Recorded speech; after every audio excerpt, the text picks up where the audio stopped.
All right, it's Izzy Dakota Jones with the Art of Doing podcast for 2025.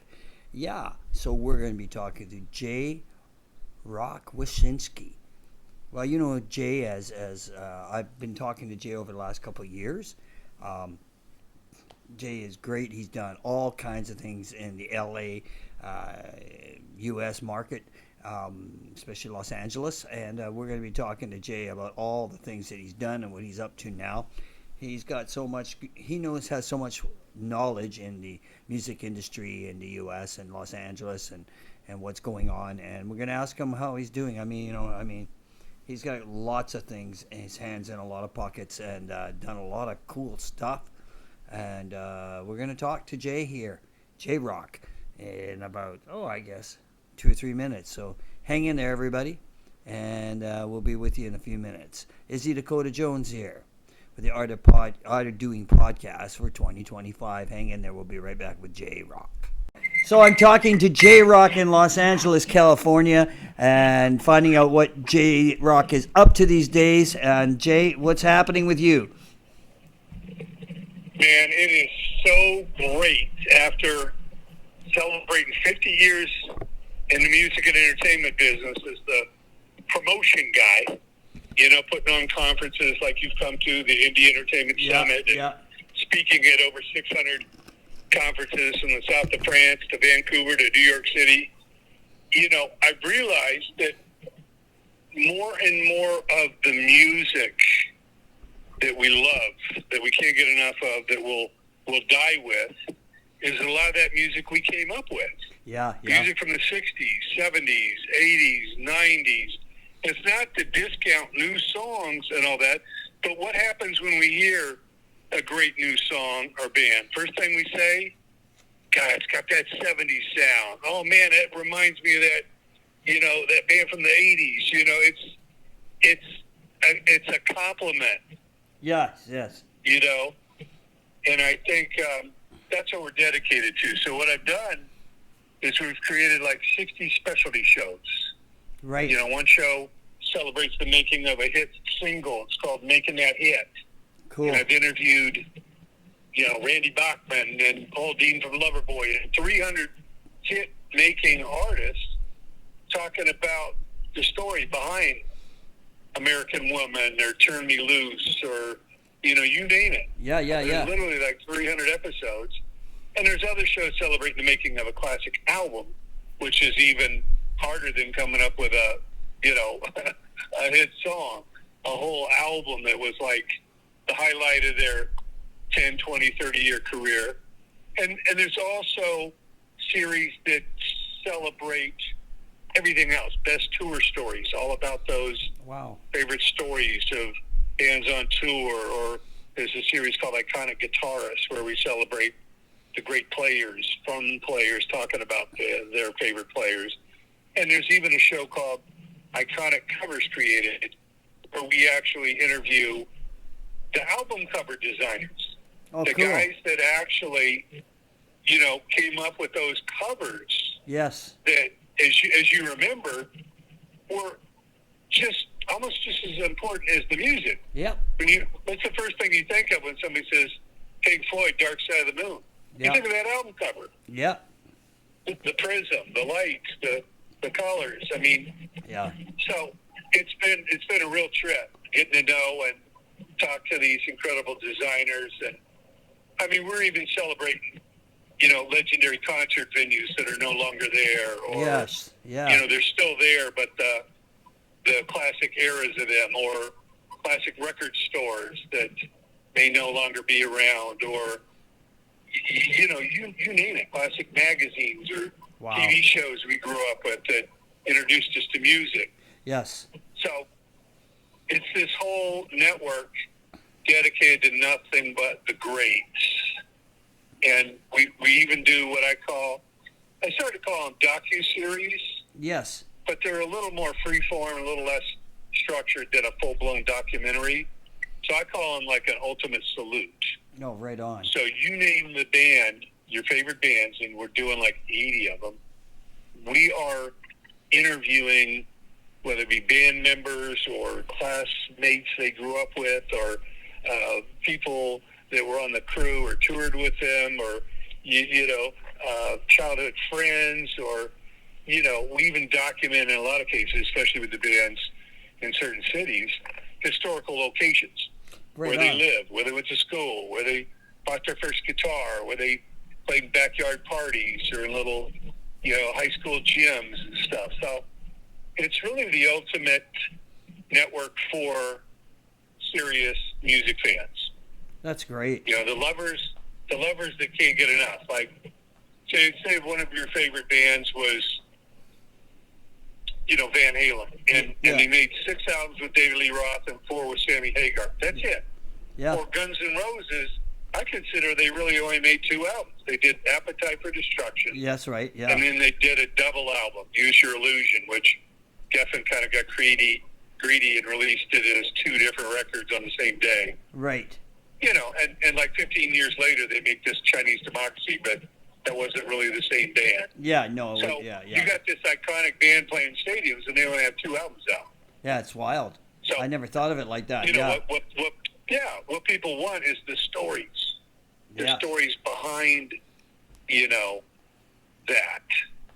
That must be so cool. Yeah. I mean, especially in Los Angeles too, like J-Rock, like you've got such a, God, you got just venues alone. You got like, where I played the Whiskey, right? The Rainbow, like those places. Yeah, the Roxy Theater, the Forum, the Universal Amphitheater. Yeah, it's endless. Yeah, and the Forum too, such a cool place. I mean, but growing up in the late 70s, man, I was right there at the Commodore Ballroom and the yes, P&E, the Pacific Coliseum. Yeah, and, yeah.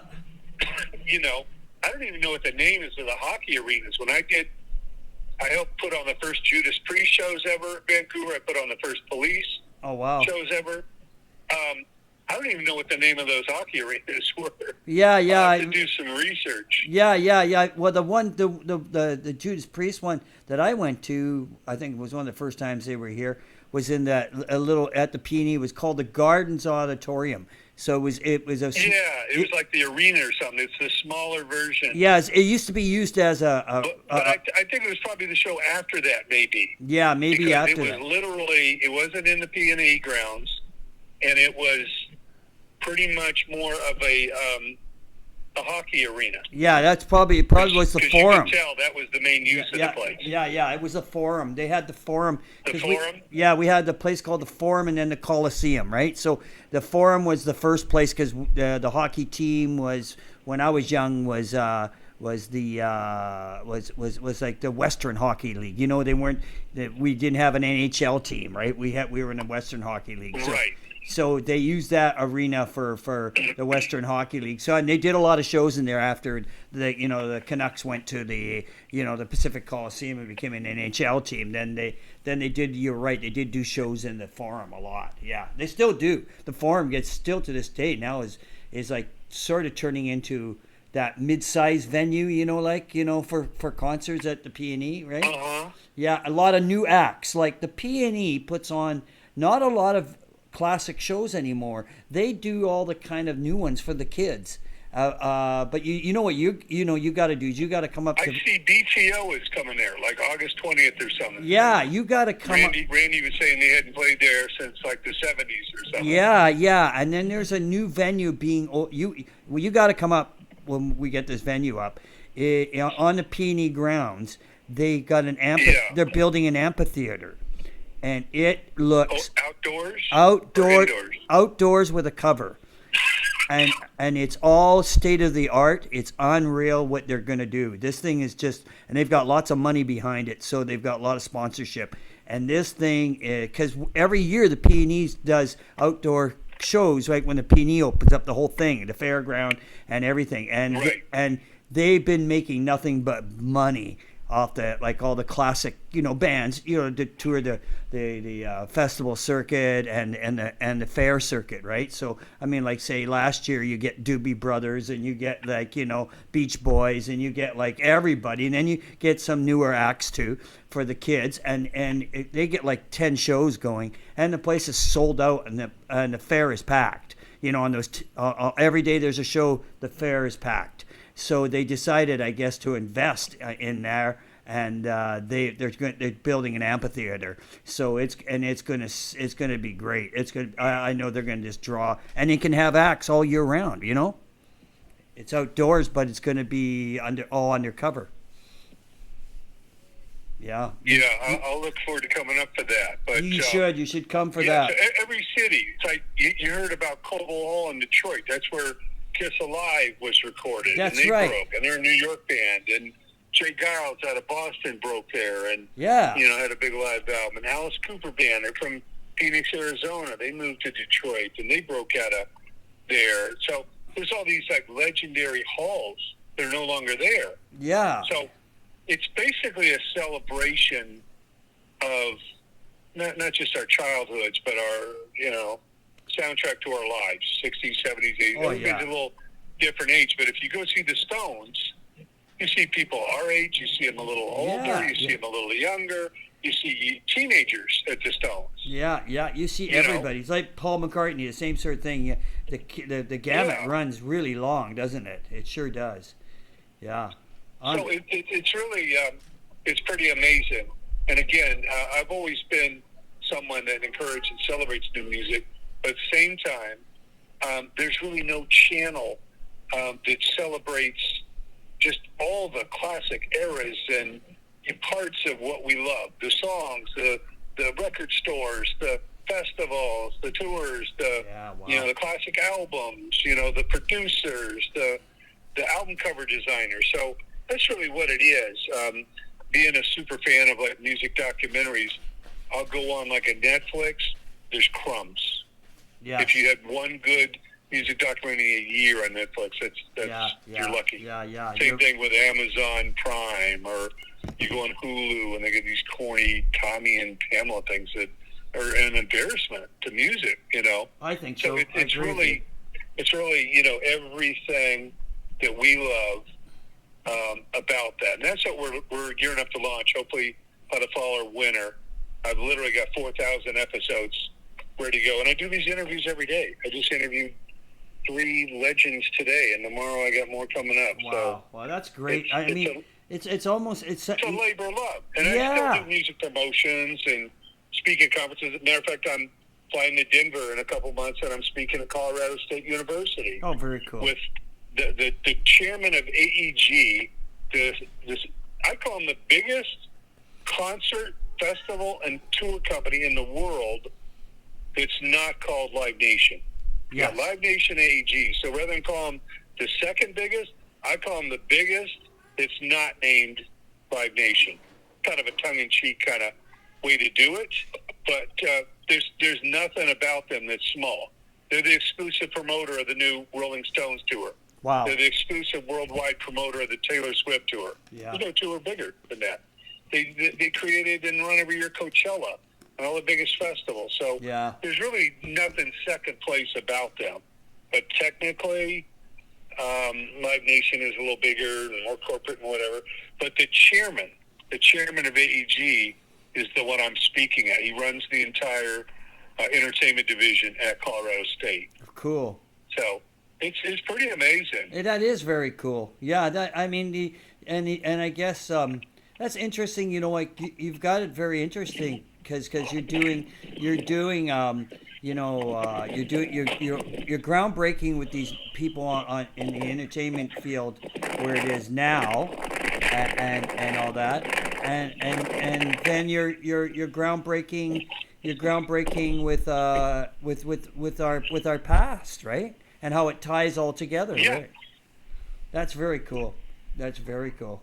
I mean, it's a labor of love. Like I say, I started doing these interviews in college radio in Bellingham, yes. right there. When I was working with Periscope Productions in Vancouver, putting on all these great shows, working with John Bauer Productions in Seattle, Yeah. I got a shift on the college radio station, and I'm like, no, I'm not just going to play music. I'm going to start going interviewing artists. Wow. And I amassed over 200 interviews for what became some of the biggest acts in the world. Yeah. That's incredible. That's incredible. I know, that's just outrageous. You know, So talking. it started right down the street from you. I Wow. used to come up to venues in Vancouver, and Periscope would bring me backstage after the shows, or Yeah. I'd do an interview with the police in their hotel before the concert. Yeah, I'm yeah. still interviewing Stuart Copeland to this day Yes. Yeah. from the police. Yeah. And I joke with him. I says, Stuart, we're 45 years now doing interviews, going on 50. And he's like, oh, man. Do you And it's really funny. I was sitting in his hotel. They had just come out with Message in a Bottle, their second album. They'd gone from the Commodore to now this hockey arena. They're blowing up. And I could tell Stuart had probably done 20 interviews during the day. Yeah, yeah. So at the end of my interview, I said, Stuart, what question has no one asked you today that I can ask you? He said, do you want to smoke a joint?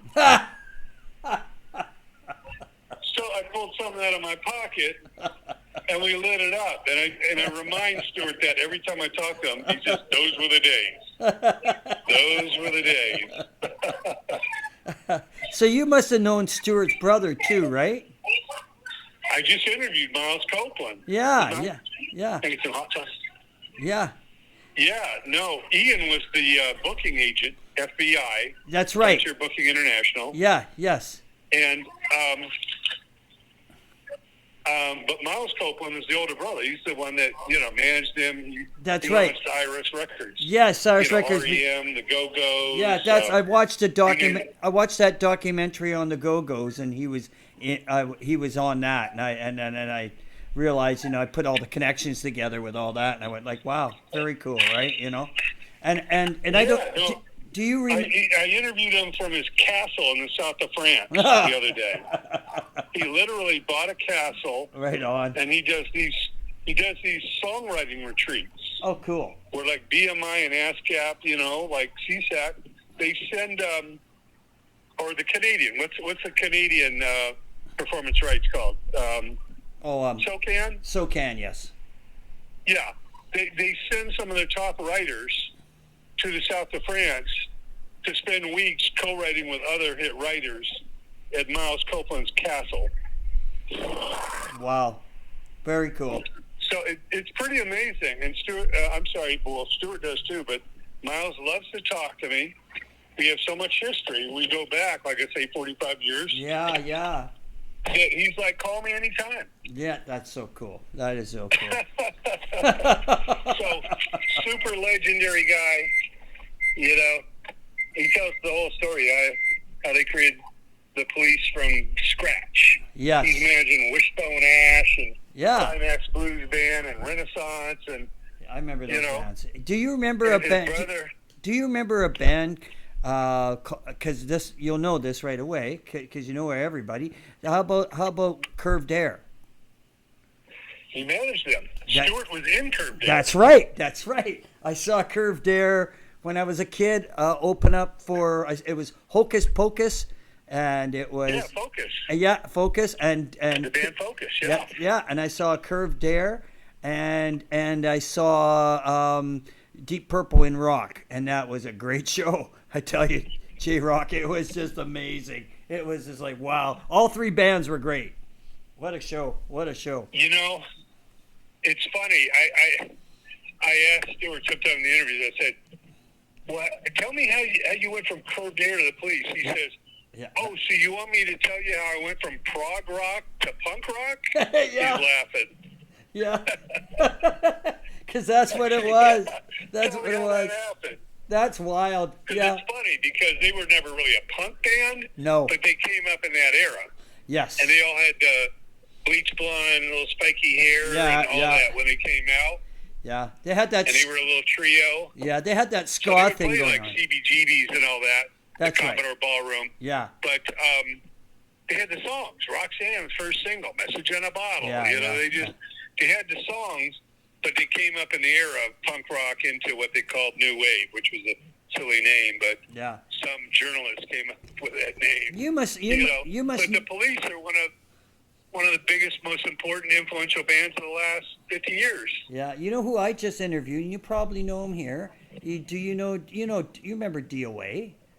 Talk about punk. I interview Joey all the time. Yeah, I thought you did. Yeah, yeah. I do, and I remind him that I go back to the very, very, very beginning of that band. Yes, yes. And I saw them, it was like a train station or some like super industrial kind of building area. And he's still racking his brain like, I said, man, I came and saw you. You were playing, it wasn't a typical nightclub, but it was this building. And, he's still racking his brain to try and figure out who it is. He's probably played 10,000 shows, Oh, yeah. If not more. Yeah, unreal. I talked to Joey. They were on the Warped Tour and everything. Yeah. Joey's great. I just finished talking to him, and his family knows my family, so he was really blown away by it. He goes, your parents know my parents? I says, oh, yeah. They used to have a place in Birch Bay, in Bellingham and Birch Bay. They used to go down there all the time. And he says, oh, so we started talking, and, and he goes, wow, because we've known each other over the years, but when I interviewed him, it was just like, my parents knew your parents. I says, yeah, our parents all knew each other. I says, yeah, they all were in Bellingham and Birch Bay together, and they would have dinner and stuff, and my parents would come back and tell me, oh, I talked to Joe Keatley's parents the other day, Joe, and they said he knows you, and then we're going on and on, right? And I says, oh yeah. So, yeah. He's such a nice guy. He's really a nice guy. And he believe me, he knows that 5 freeway, man, from Canada to yes, he does. LA. He knows that 5 freeway. Yeah, and you know what? He's one of the beginners. He used to come down here and open for like Black Flag and all these bands, and they try and find gigs on the way home, San Francisco or Portland or Seattle, wherever they could. But LA was like the destination. Yeah, oh yeah. I talked to him about that too, but like he's like I said, you're one of the godfathers of punk. I says, you gotta be. I says, you were hitting the ground running with that right from the get go, right? And he said, oh yeah. And I talked to him about when I don't know if I asked him. I said, the first time I saw you opened up for Clash at the Gardens auditorium at the P. And he says, that's right. I says, you guys were like really on fire. That would have been their second show. I was there putting on their very first show at the Commodore Ballroom. Yeah, that's right. He talked about that with me too. Yeah, that's right too. Yeah, unreal. Small world, eh? Yeah, no, it's great to talk to what I call the survivors. Yes. And that's what we focus on: classic rock, classic punk, classic alternative, classic hip hop, classic soul, classic country, classic pop. It's so much of the music we grew up with that we still listen to, that we still have a soft spot in our heart. Like, oh man, I tell people the story every day. I was 5 years old. I saw the Beatles on Ed Sullivan Show. That's right. And a month later, my family moved us to Inland. Yeah, that's so right. my first years, first, second, third grade, I'm going to British school with the whole Angus Young outfit, with the hat, the cap, and the blazer, and the shorts, and the tie, and living in the British community. Wow. Watching Top of the Pops every week was the most famous, breakout show in the history of England. Yeah, and you must have been so influenced by that, right? You know what I mean? Like that's like me. It changed my life, and so I'm coming back to the States. I'm just, we moved to Texas, and there's a huge musical community there and history. And my guitar teacher used to put us together in like these top 40 bands, and he would book us into these like school parties and dances. Wow, and cool. We'd be playing the top 40 hits of the day. I mean, I was like paid to play music when I was 10 years old. It was nuts. Isn't that great? Unreal. Yeah. And like you said. Yeah. So. Wow. It's a hell of a history, and you kind of think in a way that it was unique, but 99.9% of the people I interview, they have that same story. Man, I saw the Beatles and Ed Sullivan. I went out and bought a drum kit, or I started a band in the garage. I'm like, wow, the sales of musical gear must have shot through the roof. Oh, you used to be able to go to the equivalent of like a Fred Meyer or Target or Walmart and buy a cheap guitar, back then. Yeah. $29 guitar or $19 guitar or something. Yeah. Of course they were shit, but shit, we didn't know. We didn't even know how to play a guitar. Well, Just Ed Sullivan alone was just an amazing show. Like I was. I mean, he premiered Elvis Presley a Yeah, couple years before the Beatles, and I saw that changed the world. I saw that like when I was just a real little kid, where I'm watching TV and I'm watching like Ellis Fitzgerald on that show or Louis Armstrong.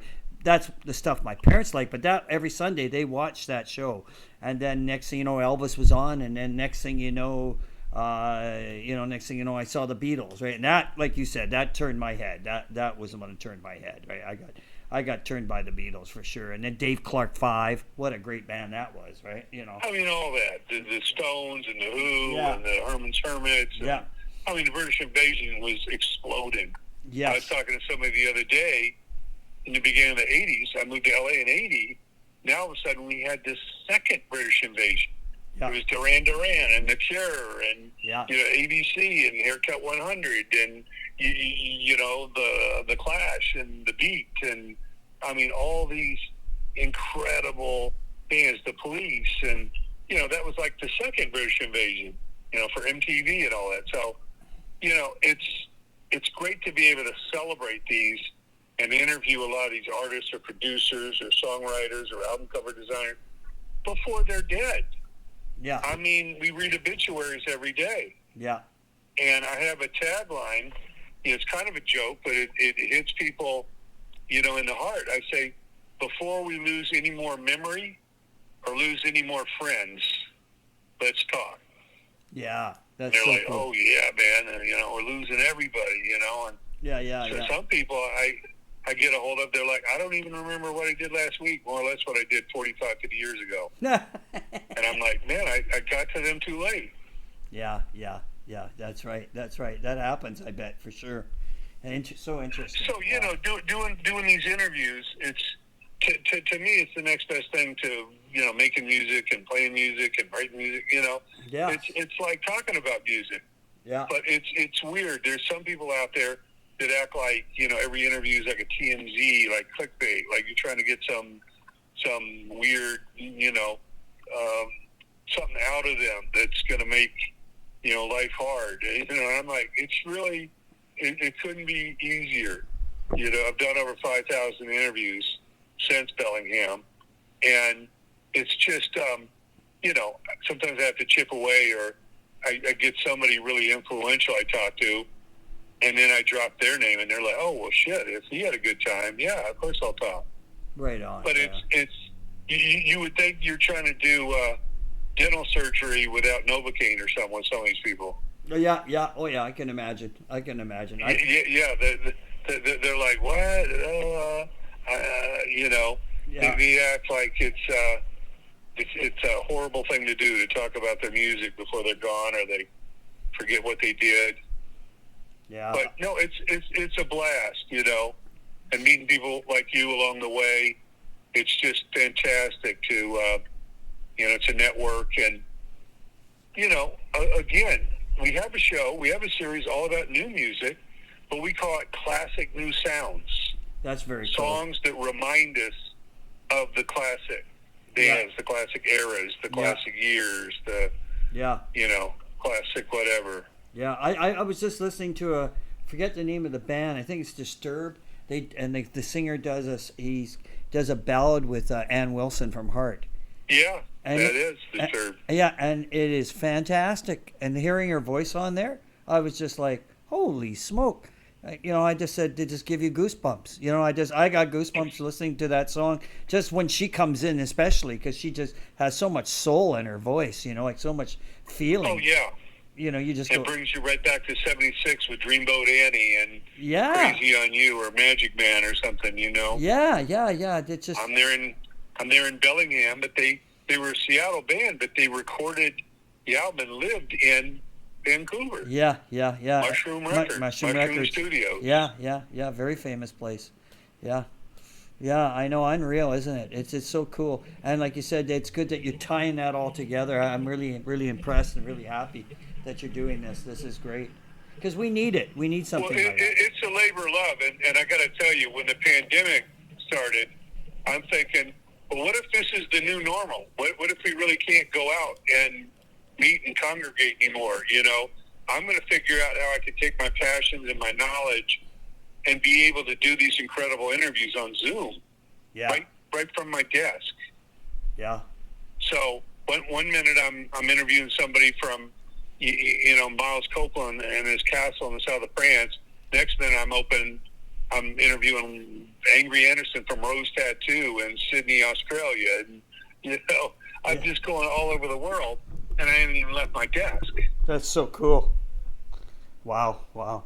Well, I'm looking forward to you when you get it all up and running. That's for damn sure.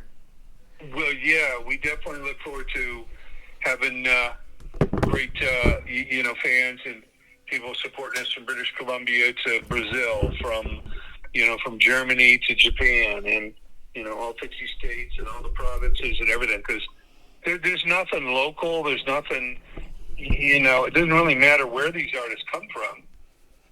It matters that they're celebrated. Yes. Yes. And sure, a lot of them came from the U.S., a lot came from Canada. But, you know, it's really worldwide. Yes. I go over to Germany, and most of their favorite artists over there are from the U.S. or England or something, you know? Yeah, it's like, wow, yeah. Well, that's crazy. I mean, well, you know, that's the reason why I when I met you and I hooked up down there, you know, and we play down there a lot, is, you know, like people would ask me up here to say, oh, why you guys go down there a lot? I says, well, you know, that's the birthplace of modern music. I says, yeah, I don't care what anybody says, and I want to get that all over me. You know, I says I want that all over me, because I says it. Yeah, you want to dig in and, you know, like you say, have something rub off there. You know, the place where a lot of this music came from, or these people, these pioneers, these trailblazers, rubbed two sticks together and started an inferno. You know, that went around the world. Yeah, that's the way I like it. Yeah, for sure. That's how I see it. Yeah, I felt that the first time I came to LA. I said, oh, man, this is like the source. It's like the epicenter. It is, yeah. Once it starts here, then it goes outward to other cities and other states and other countries and all that. Not that everything starts here, but so much of it does. Yes, a lot of it does. Yeah, a lot of it does. It's highly influential, that's for sure. And you get influenced by it. You get influenced. But I always call Vancouver the LA or San Francisco of Canada, because it is the western port. You know, it is the city on the west coast. Yeah. Even though it's different, I know there's a lot of film and TV and all that up there. You know, it's kindred spirits. You know what is from San Diego to Vancouver, man, the whole west coast. The west coast, so beautiful. Yeah, yes, it is. You know, I got to tell you something too before I let you go. There's a radio station up here. I just connected with it, like just, you know, listening to it in my car. Believe it or not, it's it's a native indigenous radio station, and they play everything, and they're up north up in the northern part of British Columbia. And they play everything, Jay. They play every kind of style of music mixed together. It is so refreshing. They'll play, you know, Smoke on the Water, and to some you know, Howling Wolf, and it just blows my mind. Like and a couple of guys in my band have gotten into the car and we're driving, and he goes, "You got that station on?" And I says, "Yeah, it's called The Journey." And I says, "I'll tell you, listen." And they get out of the car and they go, "I'm going to put this at home. This is unreal." They go from one end of the spectrum to the other. I says, "I know." I says, "That's what I like about it. One minute you're hearing a folk song from 1920, next minute you're hearing something brand new, and then you're hearing everything in between. Stuff I haven't." And they played "Ride Captain Ride" blues. I forget. Remember that song, "Ride Captain Ride." And then they played Steppenwolf, and it just was incredible. It was incredible. You know? You still there, Jay? Hello? Hello? Did I lose him? Hello? I'm going to try to get Jay back, guys. Hang in there. Hello? Must have lost him somehow. Try me again. Oh.